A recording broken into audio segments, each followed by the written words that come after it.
प्रभो हर हर महादेव शिव शंभो दीपम यदि परम ब्रह्म दीपम यदि जनार्दन दीप हरतु मे पापो पूजा दीप नमस्तुते धवलेश्वराय वाळालिंग महाप्रभो संसार सुखी रखंतो।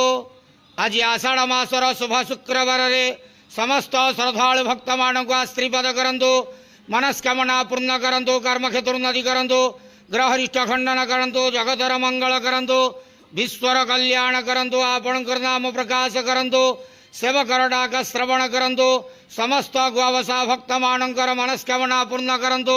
जो जो भक्त माने आपणक पाखरे मानसिक रखिजंती तंक मानसिक पूर्ण करंतु। प्रभो धवलेश्वराय वाळालिंगाय नमो नमः। संसार सुखी रखंतु आनंद गवार हरि बोलो। आज आषाढ़ मासर शुभ शुक्रवार रे समस्त श्रद्धालु भक्त मान को आश्रीपद करंतु आनंद गवार हरि बोलो। बाबा धवलेश्वराय वाळालिंगाय नमो नमः।